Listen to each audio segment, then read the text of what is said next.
Yo, so is having a sexy woman too much in comics? Does it impact the mindsets of young women? Does it cause people to go into depression because they can't live up to the standards of beauty portrayed in a paperback novel known as the comic book? Um, yeah, so one of the crazy things that's happened in the comic book industry is we've gone on a all-out battle on anything that's idealistic. So when I first got into comic books, as many of you did, you got into it when you were looking at these beautiful covers with beautiful people, men and women, not just the girls themselves, but what you had is you had big, buff, badass dudes who would go around saving the day, beating up bad guys, and then you also had sexy women dressed in scantily clothed costumes who also were doing badass things and saving the day. And then this weird thing happened where somehow it was considered like a socially unacceptable thing to have good looking people in comics. And I personally don't understand that. So what I have here, for example, this is a picture of Psylocke. So for you guys who don't remember, Psylocke was an incredible character who came around in the early '90s. Now this is what I refer to as the Jim Lee version. So the Jim Lee version of Psylocke had, basically kind of more like a swimsuit, but she was a badass ninja. And there's an interesting story where she was actually it's actually a white girl who ended up in the body of an Asian, a Japanese lady. So, and that's a long story, not to be covered here. But the point is, she was sold and marketed as being a beautiful, sexy young woman who could kick ass and take names. And everybody was okay with it because the 14-year-old boys who were reading comics would see this and they'd see this in the shelf and go, oh, she is beautiful. And then the girls who would see this would also go, wow, she's beautiful and she's a badass. Essentially, everybody was happy. But then something strange happened. Probably, I don't know, in the mid to late 2000s, suddenly people started criticizing the comic book industry for having women who were too sexy, women who didn't look realistic.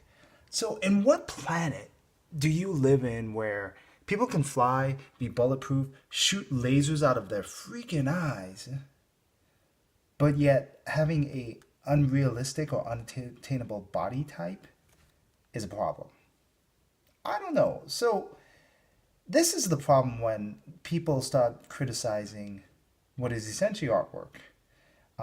Number one is when it's the artists themselves nowadays, or people in the industry, because I don't know how many true artists they have left in this game, start saying, "Well, we can't do that because it's because of feminism and because of young girls looking at comics. We can't have beautiful people anymore." You are eating your own industry.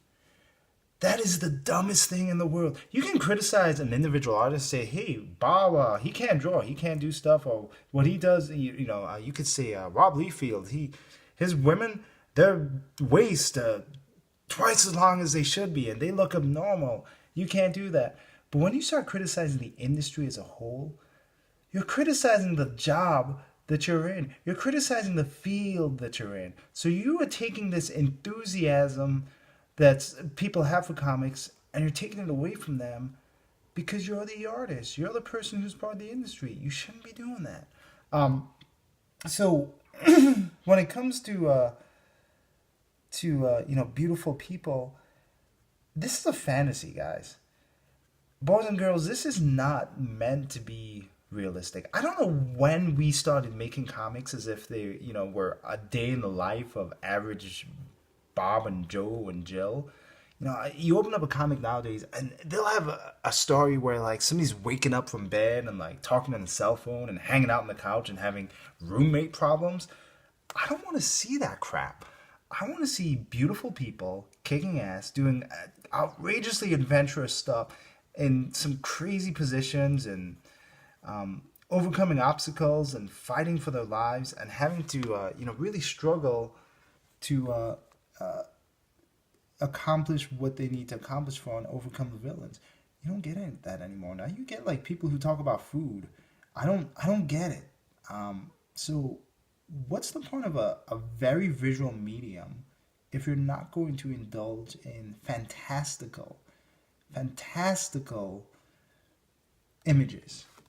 If you just want somebody to be a plain, regular looking person in comics, then go to Walmart, spend a couple hours there and then just make up a storyline about, how Fat Jane over there who's buying, pamper diapers is really an undercover villain taking over the world by absorbing all the, I don't know, water vapor of the world by using her diapers. I don't know, but don't look at comics and say it's wrong to have beautiful people. That drives me nuts. I don't get it. We used to embrace things. We used to say, hey, good looking people, we're going to picture in the cover of magazines.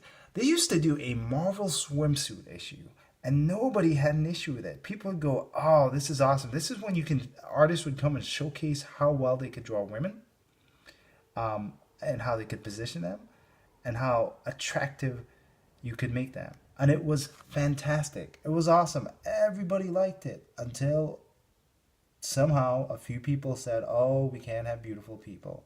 We need to have normal people.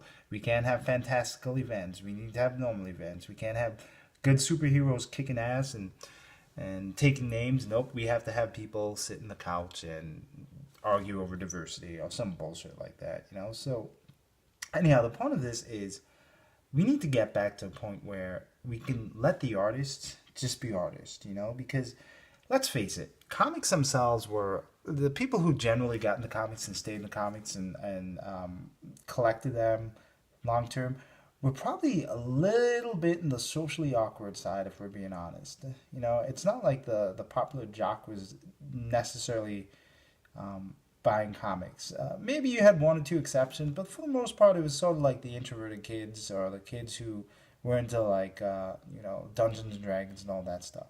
Do you have a people who are already socially awkward? Suddenly they get one outlet, and their one outlet is comic books with some really good looking women and some cool looking dudes. And then all of a sudden they get told by, quote unquote society, oh, you can't do that. You can't have good looking people. And if that's what you're looking after, you're just a toxic male. You're no good. You're one of those awkward, strange, queer people. Well, guess what? Now you just want to stay away from that industry altogether. So when you start finding fault with art, you're one step away from burning books. You're one step away from basically controlling people. And for what? What is the purpose of telling people that they shouldn't have sexy women? I don't understand that. If you went up to Michelangelo and you said, hey, you can't make sculptures of beautiful people, or you went up to Leonardo da Vinci and said, hey, that Mona Lisa, that smile, completely unrealistic. That smile's going to last forever. Yeah, you can't have that. What are you doing? What's the point of art if you can't express things? In any case, I'm tired of people finding fault with every little thing. So I think what we have to do is kind of do like a counterculture purge of this nonsense, and just literally just start drawing a whole bunch of superheroines who are like skinny waisted, big breasted women who kick ass, and then like just gigantic, completely unrealistic men with huge muscles, just so we can kind of give a middle finger to all the politically correct people who find fault with cartoons who are drawn to represent beautiful people. Anyhow, that's all I got. Thanks for watching.